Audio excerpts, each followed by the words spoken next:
નમસ્કાર મિત્રો, સ્વાગત છે તમારું મારી YouTube channel Mehul Mavani education and culture.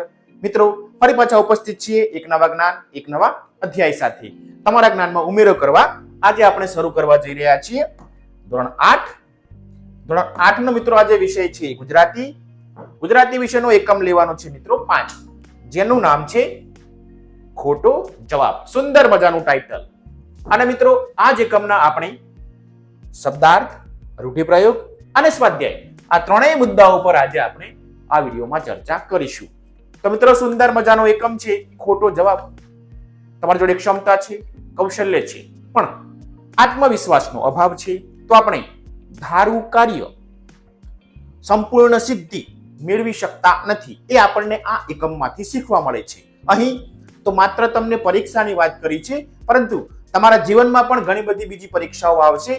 તેમાં તમે જો આત્મવિશ્વાસ સાથે કાર્ય કરશો તો તમને ચોક્કસ સફળતા મળશે. તેવો સુંદર મજાની માર્મિક વાત આ એકમમાંથી આપણને શીખવા મળે છે. તે તમે શીખી ગયા હશો, જાણ્યું હશે અને સમજ્યું હશે. તો મિત્રો ત્યારબાદ આપણે આગળ જોઈએ. હવે આ એકમના લેખક છે ફાધર વાલેસ. લેખક છે ફાધર વાલેસ અને આ એકમનો પ્રકાર છે પ્રસંગ કથા. પરીક્ષામાં ક્યારેક કૃતિના કરતા એટલે પાઠના લેખક તો ફાધર વાલેસ એવો પ્રશ્ન પૂછાતો હોય છે. કૃતિનો પ્રકાર તો કે ભાઈ પ્રસંગ કથા. આપણે આ બંને મુદ્દાને ધ્યાને રાખીશું. જ્યારે પરીક્ષામાં પ્રશ્ન પૂછાય ત્યારે આપણે તેનો ઉત્તર લખી શકીએ. તો લેખક ફાધર વાલેસ, પ્રકાર પ્રસંગ કથા. બંને મુદ્દા ક્લિયર. હવે જોઈએ મિત્રો આ એકમના શબ્દાર્થ. જ્યારે શબ્દાર્થનો મુદ્દો આવે છે ત્યારે તમને જરૂર યાદ અપાવડાવું છું કે શબ્દાર્થનો અભ્યાસ કરી લેવો, તેનું લેખન કાર્ય પણ કરી લેજો, જે તમારા શબ્દ ભંડોળમાં વધારો કરશે. સમાનાર્થી કે શબ્દ સમૂહો માટે એક શબ્દ પૂછાય તો તમે આપેલા પ્રશ્નનો ઉત્તર લખી શકશો. તો જોઈએ એકમમાં કયા કયા શબ્દાર્થ છે. પહેલો શબ્દાર્થ છે વિસ્મય એટલે આશ્ચર્ય અથવા નવાઈ. આગળ ભાઈબંધ, મિત્ર અથવા બાંધવ. અમસ્તુ એટલે વ્યર્થ અને નકામું. આગળ વધીએ. ત્યારબાદ આત્મવિશ્વાસ તો આત્મશ્રદ્ધા, પોતાના પરનો પોતાનો વિશ્વાસ. ત્યારબાદ દ્રોહ એટલે દગો અથવા બેવફાઈ. નિર્દેશ, ઉલ્લેખ, અહીં દર્શાવવું. અહીં એટલે મિત્રો આ એકમમાં દર્શાવવાના અર્થમાં આ શબ્દ લીધેલો છે. આગળ અવમૂલ્યન એટલે ઓછું મૂલ્ય આંકવું. ત્યાર પછી મૌલિકતા એટલે આગવી વિશિષ્ટતા. ઉત્તરપત્ર, પરીક્ષાના પ્રશ્નપત્રના ઉત્તરનો પત્ર. જવાબ લેખન, આપણે તેને જવાબ વહી અંગ્રેજીમાં આન્સર શીટ કહી શકીએ છીએ. આગળ વધીએ.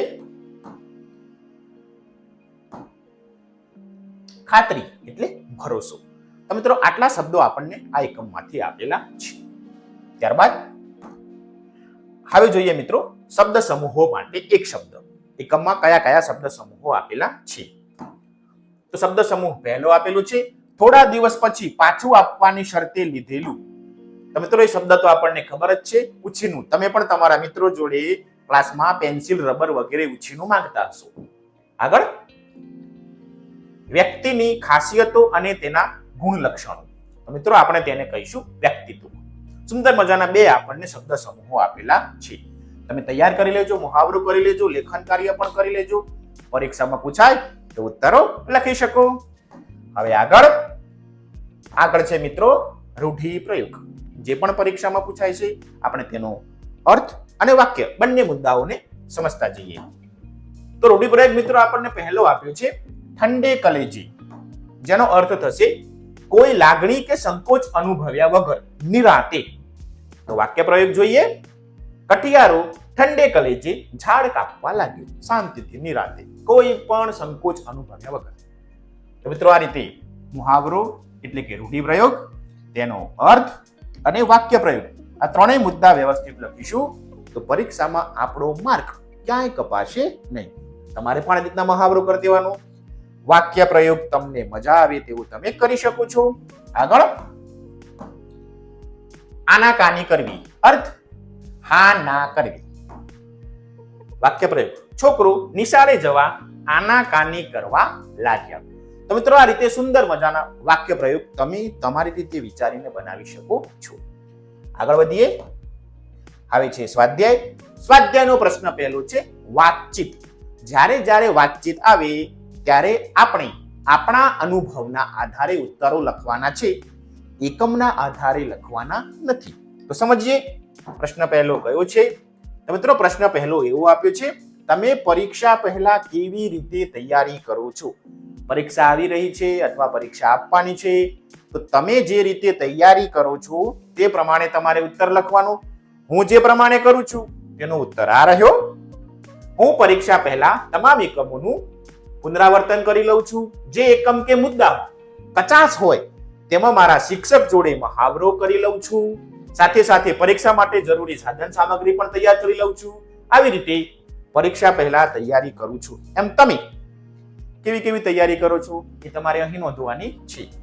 આટલા કલાક વાંચું છું, આવી રીતે વાંચું છું, આવી મહેનત કરું છું, એ તમારે અહીં નોંધવાનું. આગળ વધીએ. પ્રશ્ન 2, પરીક્ષા ખંડમાં પ્રશ્નપત્ર મળે ત્યારે તમને ગભરામણ થાય છે કે ઉત્સુકતા? કેમ? પરીક્ષામાં બેઠા છો ને પેપર હાથમાં આવ્યું, હવે તમને ગભરામણથી કે ઉત્સુકતા એ તમારે નોંધવાનું છે. મને આ પ્રમાણે થાય છે. પરીક્ષા ખંડમાં પ્રશ્નપત્ર મળે ત્યારે મને ઉત્સુકતા થાય છે. કેમ કે કયા પ્રશ્નો પૂછાશે તે જાણવાની ઉત્સુકતા વધારે હોય છે. એમ તમને ગભરામણ થતી હોય તો ગભરામણ, ઉત્સુકતા થતી હોય તો ઉત્સુકતા. તમારે તમારી રીતે વિચારીને લખવાનું. પેપર હાથમાં આવે એટલે કેવું થાય. આગળ પ્રશ્ન 3, કોઈ પ્રશ્નનો જવાબ તમને ન આવડે તો તમે શું કરો છો? જોઈએ ઉત્તર. જો કોઈ પ્રશ્નનો જવાબ મને ન આવડે તો હું તેનો ઉત્તર અથવા જવાબ જાણવાનો પ્રયાસ કરું છું. પણ જો પરીક્ષામાં પ્રશ્ન પૂછાયેલો હોય એટલે કે પરીક્ષા લખવા બેઠો છું ત્યારે જેટલો મને આવડે, ઉત્તર આવડતો હોય તે પ્રમાણે લખું. પણ કોઈને પૂછું તો નહીં, જાતે આવડે એવો પ્રયાસ કરું. પ્રશ્ન નથી આવડતો તો જ્યારે એમને પરીક્ષા વગર બેસવાનું થાય ત્યારે પ્રશ્નનો જવાબ જાણવા પ્રયત્ન કરું છું. પરંતુ પરીક્ષાની અંદર બેઠો છું અને મારે ઉત્તર લખવો છે તો હું મને આવડે તે પ્રમાણે વિચારીને ઉત્તર લખું. ભલે નથી આવડતો પરંતુ સમજણ શક્તિના આધારે ઉત્તર લખું. એમ તમે પણ પ્રશ્ન નથી આવડતો તો શું કરશો તે લખજો. અહીં 2 મુદ્દા ક્લિયર કર્યા છે, પરીક્ષા પહેલા અને પરીક્ષા દરમિયાન. ધ્યાન રાખજો. આગળ પ્રશ્ન 4, પરીક્ષામાં પૂછાયેલા પ્રશ્નના જવાબ સાચા છે કે ખોટા એ કેવી રીતે નક્કી કરશો? તો મિત્રો આ પ્રમાણે નક્કી કરીશ. પરીક્ષામાં પૂછાયેલ પ્રશ્નનો જવાબ સાચો છે કે ખોટો તે જાણવા જો ગણિતમાં હોય તો તાળો મેળવીને પ્રયત્ન કરીશ. તાળો મેળવી લઈશ. સરવાળા, બાદબાકી, ગુણાકાર અથવા રિવર્સ દાખલો ગણીને એને કહેવાય તાળો મેળવી લઈશ. પણ બીજા વિષયોમાં આત્મવિશ્વાસ સાથે જવાબ લખીશ. પેપર પૂર્ણ થયા બાદ પાછળથી જવાબની ચકાસણી કરી લઈશ. પેપર પૂરું થશે પછી હું તેની ચકાસણી કરી લઈશ. તો મિત્રો આ રીતે હું ઉત્તરો નક્કી કરીશ મારા. તમે પરીક્ષામાં બેઠેલા છો, તમારો જવાબ સાચો છે કે નહીં તે કેવી રીતે નક્કી કરશો એ તમારે અહીં જોવાનું છે. આગળ પ્રશ્ન 5, પાઠ્યપુસ્તક સાથે રાખીને પરીક્ષા આપવાની હોય તો તમને ગમે કેમ? હાથમાં પાઠ્યપુસ્તક છે, એક હાથમાં પેપર છે. પાઠ્યપુસ્તકમાં જોઈ જોઈને જવાબ લખવાના છે. તમને ગમે કે ના ગમે? મને આ પ્રમાણે થાય. હા, પાઠ્યપુસ્તક સાથે રાખીને પરીક્ષા આપવાની હોય તો મને ગમે. ઘણા દેશોમાં ઓપન બુક એક્ઝામ, પાઠ્યપુસ્તક સાથે રાખવું એટલે ઓપન બુક એક્ઝામ લેવાય છે અને તેના સારા પરિણામો પણ આવે છે. તો મિત્રો એટલા માટે મને આ ઓપન બુક એક્ઝામ ગમે છે. મિત્રો તમારે કદાચ પરીક્ષાની અંદર ઘણી વખત એક ફકરો પૂછાતો હોય છે અને તે ફકરાના આધારે તમારે પ્રશ્નોના જવાબ લખવાના હોય છે. પેપરોમાં ક્યાંક આવો પ્રશ્ન પૂછાયો છે. અગાઉના વર્ષોમાં એકમ કસોટીમાં પણ ગુજરાતી, હિન્દી, સંસ્કૃત કે ઇંગ્લિશમાં પણ પ્રશ્નો પૂછાય છે. એક પેરેગ્રાફ એટલે કે ફકરો લખેલો હોય તેના આધારે નીચે પ્રશ્નોના જવાબ આપવાના થાય છે. તો તે પણ શું છે? ઓપન બુક એક્ઝામનો નમૂનો છે. એ પણ તમને મજા આવે છે. તેમાં લગભગ તમારા માર્ક ક્યાંય કપાતા નથી. તો મિત્રો આ ખૂબ સારી બાબત છે. મને ગમે છે. તમને ગમે કે ના ગમે એ તમારી રીતે વિચારીને લખજો.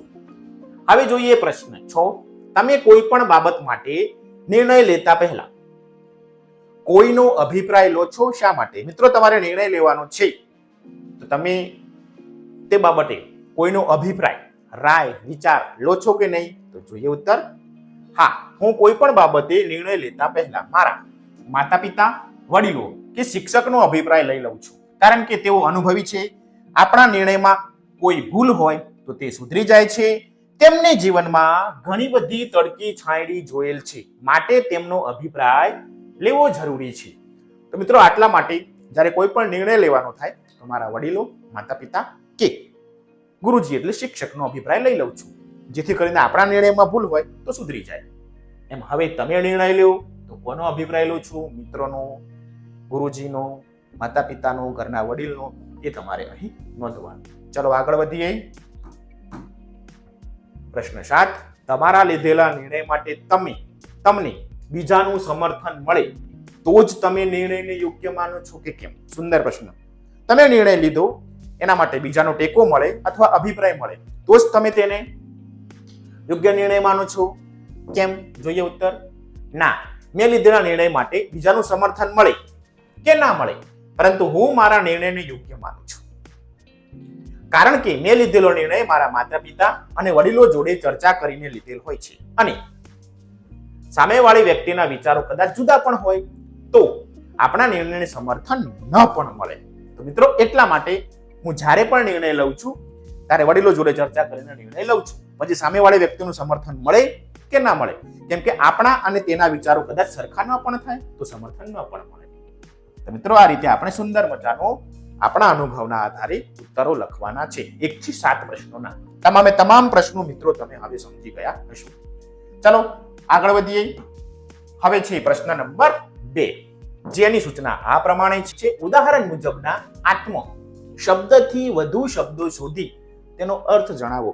મિત્રો આત્મ શબ્દ આવતો હોય, તેની જોડે બીજો શબ્દ ઉમેરાતો હોય અને નવા શબ્દો બનતા હોય તેવા શબ્દો તમારે શોધીને લખવાના છે કે જેની શરૂઆત આત્મ શબ્દથી થતી હોય.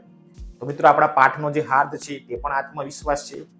તો મિત્રો એવા શબ્દો આપણે બનાવવાના છે. જોતા જઈએ મિત્રો. આ માટે તમારા પાઠ્યપુસ્તકમાં તમને લેખન કાર્ય કરવા માટે પણ જગ્યા આપેલી છે, તો ત્યાં તમે લેખન કાર્ય પણ કરી લેજો. તમને આવડતા હોય તેવા આત્મ શબ્દવાળા શબ્દો શોધજો. મિત્રો આ માટે તમે તમારા વર્ગમાં કે શાળામાં શબ્દકોશ હશે તેનો ઉપયોગ કરી શકો છો. તો જોઈએ. તો મિત્રો આપણને ઉદાહરણ આપેલું છે આત્મનિર્ભર. તો મિત્રો અર્થ થશે સ્વાવલંબી. ખ્યાલ આવી ગયો? તો શરૂઆત આત્મથી થઈ, પછી નિર્ભર શબ્દ ઉમેરાયો, બંને શબ્દો ભેગા મળીને આત્મનિર્ભર શબ્દ બન્યું અને અર્થ થયો સ્વાવલંબી. હવે આવા શબ્દો તમારે શોધતા જવાનું છે. તો જોઈએ. પહેલો શબ્દ છે આત્મવિશ્વાસ. અર્થ થશે આત્મશ્રદ્ધા. આપણા શબ્દાર્થમાં પણ આપેલો છે. ત્યારબાદ આત્મબળ એટલે મન કે હૃદયનું બળ. આગળ આત્મગુણ એટલે પોતાનો ગુણ. આગળ વધીએ. આત્મકથા એટલે પોતાની જીવનની કથા. તો મિત્રો આ રીતે આપણે આત્મવિશ્વાસ, આત્મબળ, આત્મગુણ અને આત્મકથા જોયા, તેનો અર્થ પણ જોયો. હજી આગળ વધીએ. બીજા કેટલાક શબ્દો જોઈ લઈએ. ઉદાહરણ તો આપણને આપેલું જ છે. આત્મનિર્ભર એટલે સ્વાવલંબન. ત્યાર પછી નવા શબ્દો જોઈએ તો આત્મજ્ઞાન એટલે પોતાના સંબંધી જ્ઞાન. ત્યાર પછી આત્મગૌરવ એટલે આત્માનું કે પોતાનું ગૌરવ. ત્યાર પછી આત્મચરિત્ર એટલે આત્મકથા. અને છેલ્લે આત્મશ્લાઘા એટલે પોતે જ પોતાના વખાણ કરવા. તો મિત્રો આ રીતે આત્મ શબ્દ ઉપરથી અહીં આપણે 8 શબ્દો જોયા. આ સિવાય નવા શબ્દો આવડતા હોય તમને તો તમે તે આમાં ઉમેરી શકો છો. ક્લિયર? તો આ પ્રમાણે લખી દઈશું. લેખન કાર્ય કરવા માટે પાઠ્યપુસ્તકમાં જગ્યા પણ છે, તો તેમાં પણ તમારે પેન્સિલ લઈ ઉત્તરો લખી નાખવા. ચલો હવે આગળ વધીએ. હજી પાછા પેન્સિલ મૂકતા નહીં, ખાલી જગ્યા પૂરવાની છે. જોઈએ. પ્રશ્ન 3, જેની સૂચના છે કૌંસમાં આપેલા શબ્દોનો ઉપયોગ કરી ખાલી જગ્યા પૂરો. જોઈએ કૌંસમાં આપણને કયા કયા શબ્દો આપેલા છે. તો કૌંસમાં આત્મવિશ્વાસ, આત્મનિર્ભર, આત્મ ઓળખ, આત્મકલ્યાણ, આત્મરક્ષણ અને આત્મનિર્ભરતા આટલા શબ્દો આપેલા છે.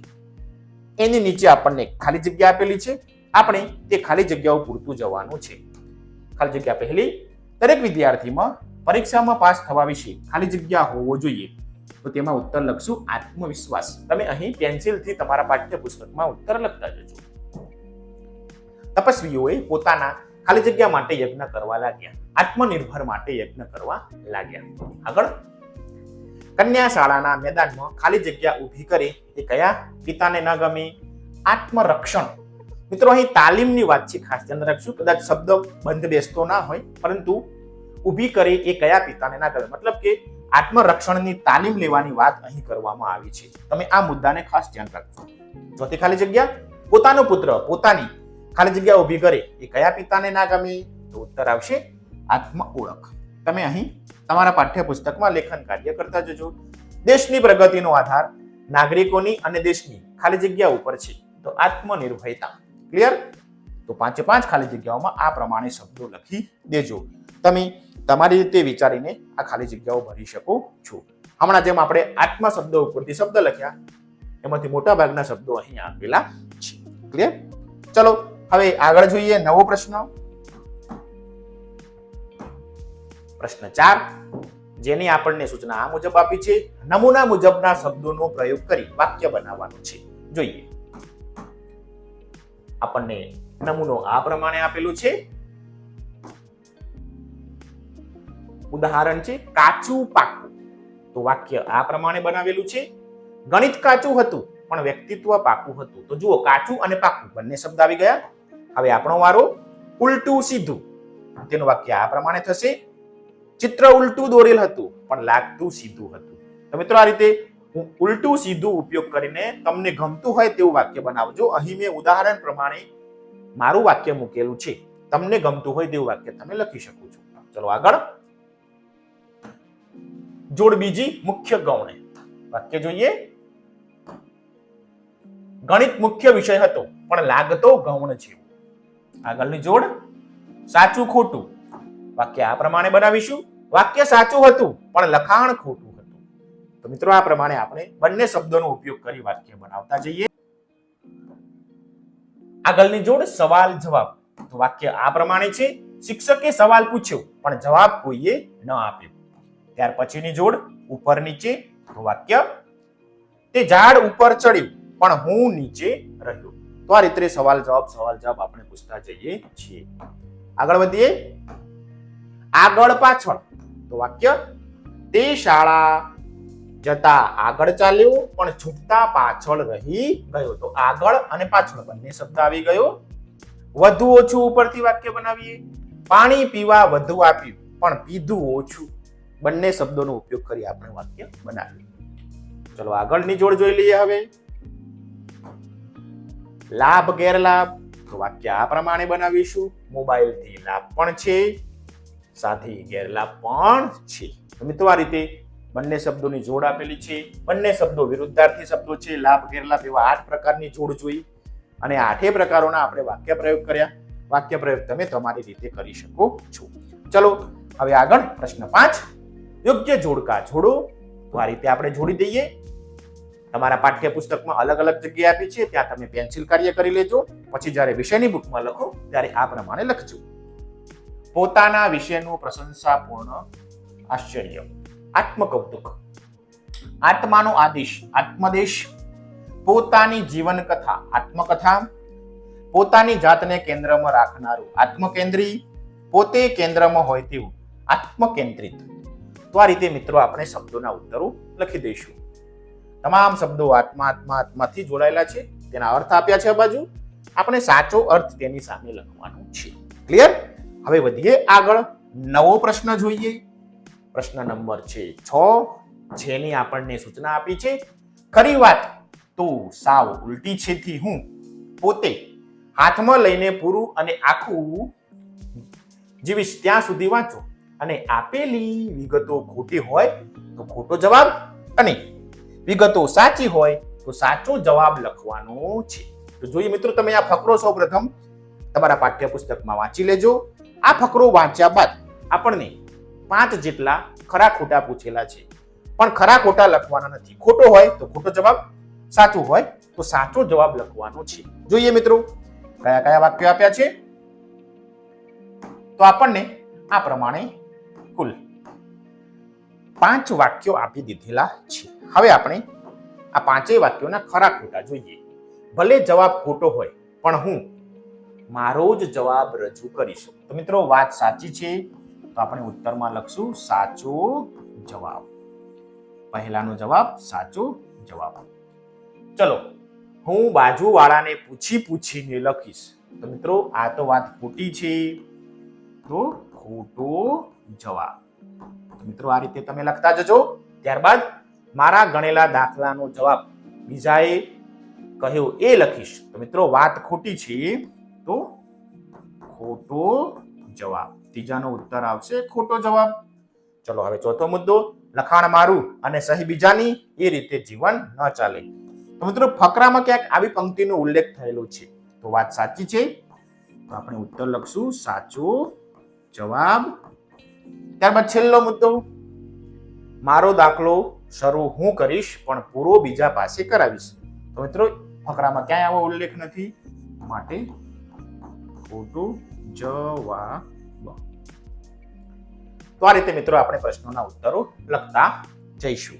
ક્લિયર? ચલો હવે આગળ વધીએ. ત્યારબાદ પ્રશ્ન નંબર 7 સૂચના છે, આપેલા વાક્યમાં અર્થ માટે સાચો વિકલ્પ પસંદ કરવાનો છે.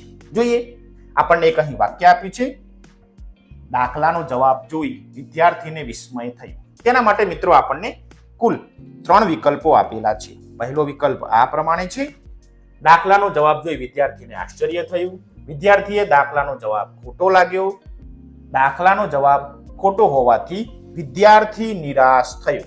તો મિત્રો સાચો જવાબ આવે તે આપણે ખાનામાં ખરાની નિશાની કરવાની છે. તો જોઈએ આ ઉત્તરનો સાચો જવાબ, આ પ્રશ્નનો સાચો જવાબ કયો આવશે? તો મિત્રો ઉત્તર આવશે બીજા નંબર વાળો, વિદ્યાર્થીને દાખલાનો જવાબ ખોટો લાગ્યો. એકમના આધારે મિત્રો આ પ્રમાણે લખી શકીએ. તમે પણ ત્યાં ચોરસ બોક્સમાં ખરાની નિશાની કરજો. આગળ વધીએ. બીજો મુદ્દો, હોશિયાર વિદ્યાર્થીનો દાખલો જોઈ તેને જવાબની ખાતરી કરી. 3 વિકલ્પો આપેલા છે. હોશિયાર વિદ્યાર્થીનો દાખલો જોઈ તેને દાખલો ગણી લીધો, દાખલાનો જવાબ સાચો છે કે ખોટો તેની ચકાસણી કરી, સાચા જવાબ માટે તેણે બાજુમાં વિદ્યાર્થીમાં જોઈ પોતાનો જવાબ સુધાર્યો. તો મિત્રો ઉત્તર આવશે છેલ્લો મુદ્દો, કેમ કે વિદ્યાર્થીએ બાજુવાળા વિદ્યાર્થીમાં જોઈ પોતાનો ઉત્તર લખેલો છે. તો જવાબની ખાતરી તેને આ પ્રમાણે કરી. આગળ વધીએ. હવે ત્રીજા નંબરનો મુદ્દો, મારા દાખલા માટે ઊંચીનો જવાબ ન જોઈએ. તેના માટે મિત્રો આપણને 3 વિકલ્પો આપ્યા છે. હું મારા દાખલાનો સાચો જવાબ જ લખીશ, મારા દાખલાના જવાબ માટે હું બીજામાંથી નક્કી નહીં કરું, સાચા જવાબ માટે હું દાખલો ફરીથી ગણીશ. તો મિત્રો ઉત્તર આવશે બીજા નંબરનો, મારા દાખલાના જવાબ માટે હું બીજામાંથી નક્કી નહીં કરું. તો આ પ્રમાણે 3 મુદ્દા છે, તેના માટે 3 વિકલ્પો છે. સાચો વિકલ્પ પસંદ કરીશું. ચલો હવે વધીએ આગળ. પ્રશ્ન જોઈએ 8. પ્રશ્ન 8 છે મિત્રો, તેની સૂચના, આપેલી વિગતોના આધારે પ્રશ્નો બનાવવાના છે. જોઈએ કઈ કઈ સૂચના આપેલી છે. તો મિત્રો આવો એક ફકરો તમારા પાઠ્યપુસ્તકમાં આપેલો છે, તમે આ ફકરાને વાંચી લેજો. હવે આ ફકરાનો ઉપયોગ કરી આપણે પ્રશ્નો બનાવવાના છે. મેં અહીં કેટલાક નમૂનારૂપ પ્રશ્નો બનાવ્યા છે. તમે પણ આ ફકરાનો બરોબર અભ્યાસ કરી અને તમને આવડે એવા પ્રશ્નો રચજો. અહીં મેં બનાવેલા પ્રશ્નો નમૂનારૂપ છે. તો સૌપ્રથમ તમારે આ ફકરાને વાંચી જવાનો છે. સમય ના બગડે એટલા માટે હું અહીં ફકરાને વાંચતો નથી. વિડીયોને થોડી વાર સ્ટોપ કરી દેજો. તમે પહેલા ફકરો વાંચી લો. ફકરો વંચાઈ ગયો નથી વાંચ્યો, ચોપડી ખોલી પહેલા ફકરો બરોબર વાંચી લો, અથવા આ ડિસ્પ્લે ઉપર પણ ફકરો મૂકેલો છે, તમે તેને બરાબર વાંચી લો. વંચાઈ જાય પછી આગળ વધવાનું છે. ક્લિયર?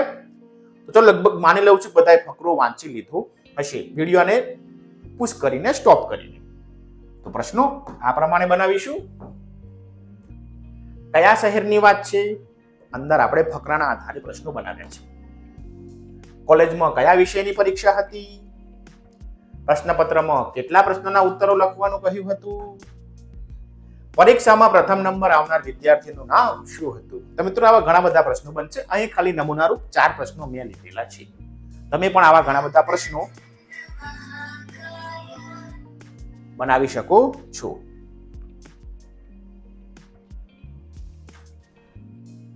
તમે પણ આવા ઘણા બધા પ્રશ્નો બનાવી શકો છો. હવે આગળ વધીએ. ત્યારબાદ નવો પ્રશ્ન જોઈએ મિત્રો.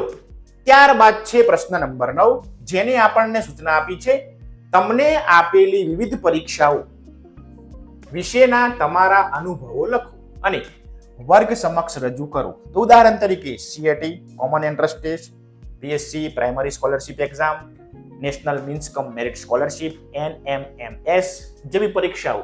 મિત્રો આ બધી જ પરીક્ષાઓ ગુજરાત રાજ્ય તરફથી અને કેન્દ્ર સરકાર તરફથી લેવામાં આવે છે, જેમાં તમને શિષ્યવૃત્તિ મળે છે. તો મિત્રો આવી પરીક્ષાઓ તમે 8મામાં પહોંચ્યા ત્યાં સુધી આપી હશે. કદાચ NMMS ની પરીક્ષા બાકી હશે એ હવેથી આપવાની થશે. તો હવે તમારે આ પરીક્ષામાં તમે બેઠેલા છો એના માટે તમે કેવી તૈયારી કરી, કેવી રીતના ફોર્મ ભર્યા તે તમારે અનુભવ લખવાનો છે.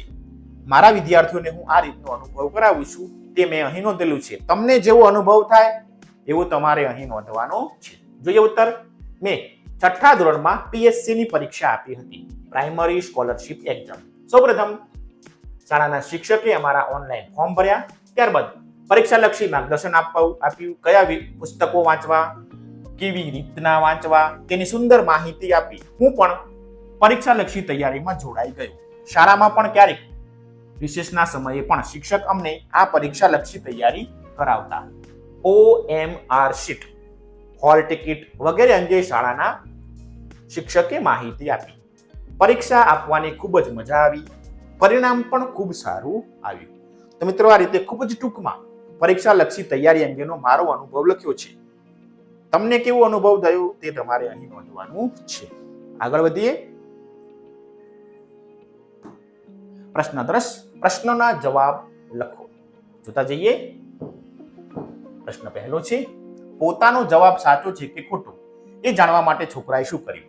મિત્રો આ પ્રશ્ન 10 ના જે પ્રશ્નો પૂછેલા છે તેનો ઉત્તર આપણે એકમના આધારે લખવાનો છે. પોતાનો જવાબ સાચો છે કે ખોટો એ જાણવા માટે છોકરાએ બાજુમાં બેઠેલા છોકરાને ધીરેથી પૂછ્યું. તો મિત્રો આ રીતે પોતાનો જવાબ સાચો છે કે ખોટો તે જાણવા માટે તેને આવું કર્યું. આગળ વધીએ. પ્રશ્ન 2, છોકરાના મનમાં ખોટા જવાબ વિશે શી ગડમથલ ચાલતી? તો એકમના આધારે ઉત્તર આ પ્રમાણે લખીશું. છોકરાએ દાખલો ગણ્યો તો જવાબ 20 આવતો હતો. ખાતરી કરવા માટે બાજુમાં બેઠેલા વિદ્યાર્થીને પૂછ્યું તો એણે કહ્યું 25.